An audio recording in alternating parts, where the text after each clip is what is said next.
അങ്ങനെ ഇപ്പോൾ ദേവികയുടെ നന്ദൻ്റെ ജീവിതത്തിലുള്ള വലിയ പ്രശ്നം അവരെ മാത്രമല്ല ബാധിക്കുന്നത്, അരുന്ധതിയും ബാധിക്കുന്നുണ്ട്. അരുന്ധതിക്ക് അത് മാനസികമായിട്ട് ഷോക്ക് ഉണ്ടാകുന്നു. ദേവിക ഇപ്പോൾ ഒരുപാട് വേദനിക്കുന്നു എന്നുള്ള കാര്യം അറിയാം. ഇപ്പോൾ തന്നെ ഋഷി അവരുടെ ജീവിതത്തിലെ പൊതുശത്രുവായിട്ടും പൊതുശല്യമായിട്ടും മാറിയിരിക്കുന്നു. ഇങ്ങനെ പോയാൽ തൻ്റെ മകൻ അകത്ത് കിടക്കേണ്ടി വരും. എന്ത് ചെയ്യണം എന്നറിയാത്തൊരവസ്ഥയും. ആ സമയത്ത് അരുന്ധതി ഋഷിയെ കോണ്ടാക്ട് ചെയ്യാണ്. ഋഷി പറയുന്നുണ്ട്, എനിക്കിപ്പോൾ അമ്മയെ കാണാൻ വരാൻ പറ്റില്ല. എന്തായാലും നമ്മുടെ കയ്യിൽ നിന്ന് കാര്യങ്ങളെല്ലാം തകിടം മറിഞ്ഞു. ആ നന്ദൻ ദേവികയടക്കം എല്ലാവരോടും എന്നെ കൊല ചെയ്തു എന്നുള്ള കാര്യം പറഞ്ഞിരിക്കുന്നു. ഇങ്ങനെ പോയാൽ മിക്കവാറും എൻ്റെ കാര്യത്തിൽ തീരുമാനമാകും. അതുകൊണ്ട് തന്നെ ഞാൻ കുറച്ച് ദിവസം ഹൈഡായിരിക്കാം. അരുന്ധതി പറയുന്നുണ്ട്, നിനക്ക് എത്ര കാലം ഒളിച്ചിരിക്കാൻ കഴിയും? മോനെ, ഇത് ശരിയാവില്ല. ഞാൻ നേരത്തെ തന്നെ പലതവണ നിന്നോട് പറഞ്ഞതാണ് ഇതൊന്നും പറ്റത്തില്ല എന്ന്. പക്ഷെ നീ കേട്ടില്ല. ഇതിപ്പോൾ നമ്മുടെ കൈക്ക് നിൽക്കുകയില്ല. അകപ്പാടെയുള്ള ഒരു ആൺതരിയാണ്. ആണായിട്ട് പെണ്ണായിട്ട് എനിക്ക് നീ മാത്രമേ ഉള്ളൂ. നിനക്ക് എന്തെങ്കിലും സംഭവിച്ചാൽ പിന്നെ ഈ അമ്മ ജീവിച്ചിരുന്നിട്ട് കാര്യമുണ്ടാടോ?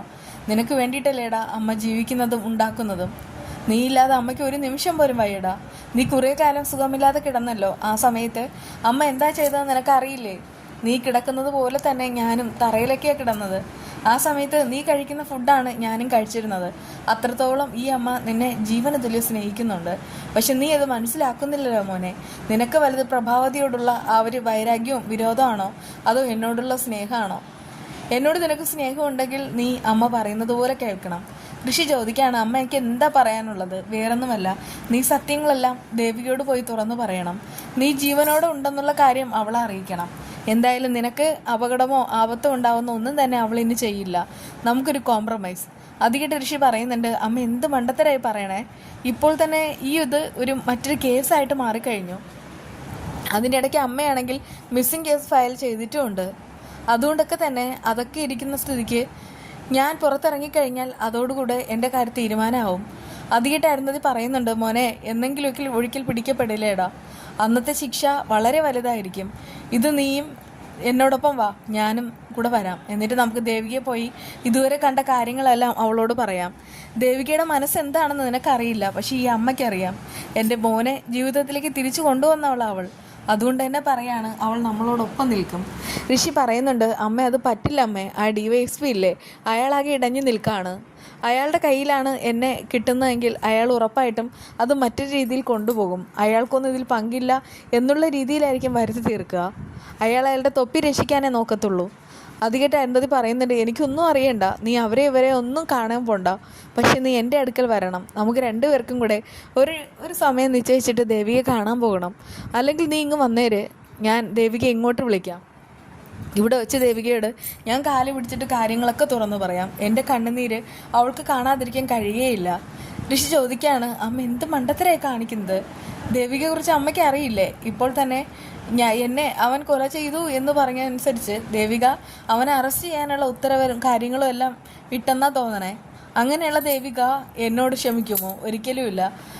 പ്രത്യേകിച്ച് എന്നെയും കൂടെ കിട്ടിക്കഴിഞ്ഞാൽ അവൾക്കാണെങ്കിൽ നന്ദനോടുള്ള സ്നേഹം ഇരട്ടിയാവും. അത് കേട്ടിട്ട് അരുന്ധതി പറയുന്നുണ്ട്, മോനെ, നീ എന്തൊക്കെയാടാ പറയുന്നത്? എന്തൊക്കെയായാലും ശരി, നിനക്ക് അമ്മയോട് സ്നേഹം ഉണ്ടെങ്കിൽ അമ്മ പറയുന്നത് മോനെ അനുസരിക്കണം. ദേവിയെ കാണാൻ നമുക്ക് പോകണം. നിന്റെ കൂടെ കൂടിയിരിക്കുന്ന പുതിയ ആൾക്കാർ തന്നെയാണ് ഈ പ്രശ്നം ഇത്ര കോംപ്ലിക്കേറ്റഡ് ആയത്. വർഷങ്ങൾക്ക് മുൻപ് പ്രഭാവതി നിന്നോട് കാണിച്ചതിനെല്ലാം അവർക്കിപ്പോൾ പലിശ സഹിതം അതിനുള്ള തിരിച്ചടികൾ കിട്ടിക്കഴിഞ്ഞു.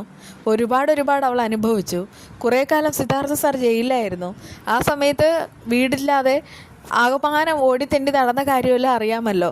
അവർ നമ്മളോട് ചെയ്തതിനെല്ലാം അവർ അനുഭവിച്ചു കഴിഞ്ഞു. അതുകൊണ്ടൊക്കെ പറയാണ്, ദേവികയെയും നന്ദനെയും നീ വെറുതെ വിടണം.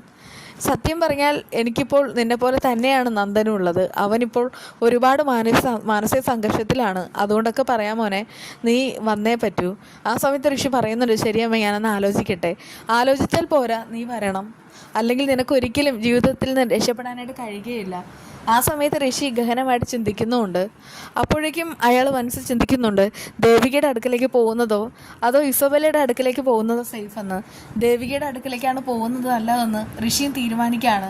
എന്തായാലും ഋഷിയും അരുന്ധതിയും ദേവികയെ കാണുന്നതോടുകൂടെ നന്ദൻ്റെ കാര്യത്തിൽ രക്ഷപ്പെടാനാകും. തൻ്റെ ഭർത്താവ് ഒരു കൊലപാതകയല്ല എന്ന് തെളിയിക്കാൻ പോകുന്നതും MLA ആയിരിക്കുന്ന ദേവിക തന്നെയായിരിക്കും. അതിലൂടെയെങ്കിലും നന്ദന് ദേവികയുടെ ആ ഒരു സ്നേഹം തിരിച്ചറിയാൻ കഴിയട്ടെ. എല്ലാ പിണക്കങ്ങളും മാറിയിട്ട് അവരുടെ ജീവിതം പഴയതിലും സുന്ദരമാകട്ടെ. വിശേഷങ്ങളുമായി വീണ്ടും കാണാം. ബൈ.